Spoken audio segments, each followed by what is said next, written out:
જીવનની ભૌતિક ગુણવત્તાના આંકમાં સમાવિષ્ટ બાબતો એટલે કે PQLIમાં સમાવિષ્ટ બાબતો. તો પેલું છે શિક્ષણનું પ્રમાણ, અપેક્ષિત આયુષ્ય અને બાળ મૃત્યુ દર. દેશમાં સાક્ષરતાનું પ્રમાણ શિક્ષણની સ્થિતિ દર્શાવે છે. દેશમાં શિક્ષણ મેળવેલી વ્યક્તિની ટકાવારીના આધારે શિક્ષણનું પ્રમાણ જાણી શકાય છે.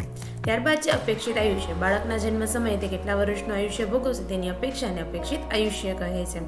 અપેક્ષિત આયુષ્ય વધારે આવે તો આરોગ્યની સ્થિતિ સારી છે એમ કહી શકાય. ત્યારબાદ આવે છે બાળ મૃત્યુ દર. જીવતા જન્મેલા દર 1000 બાળકો 1 વર્ષનું આયુષ્ય પૂર્ણ કરતા પહેલા મૃત્યુ પામતા બાળકોની સંખ્યાને બાળ મૃત્યુ દર કહે છે. બાળ મૃત્યુ દર ઘટે તો દેશમાં આરોગ્યની સગવડતા સારી છે એમ કહી શકાય. ત્યારબાદ આવે છે HTIમાં સમાવિષ્ટ 3 બાબતો. તો અપેક્ષિત આયુષ્ય, જ્ઞાન અને સારું જીવન ધોરણ. અપેક્ષિત આયુષ્ય તો બાળકના જન્મ સમયે તે કેટલા વર્ષનું આયુષ્ય ભોગવશે તેને અપેક્ષિત આયુષ્ય કહેવાય છે. જો 50 વર્ષથી ઓછું આયુષ્ય આવે તો તંદુરસ્તીથી વંચિત ગણાય છે.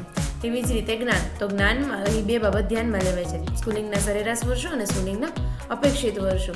ત્યારબાદ આવે છે સારું જીવન ધોરણ. તો સારું જીવન ધોરણનો આધાર પીવાનું પાણી, આરોગ્યની સેવા, સેનિટેશનની સેવા, બાળ મૃત્યુ દર, ઓછા વજનવાળા બાળકોની ટકાવારી, માથાદીઠ દૈનિક કેલેરી, 5 વર્ષથી નીચેના બાળકોનો મૃત્યુ દર, પ્રોટીન, ચરબીની પ્રાપ્તિને વગેરેના આધારે ધ્યાનમાં લેવાય છે.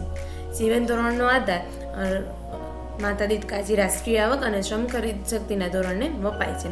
તો PQLI અને HTIમાં સમાવિષ્ટ બાબતો 3 માર્ક માટે IMP ક્વેશ્ચન છે.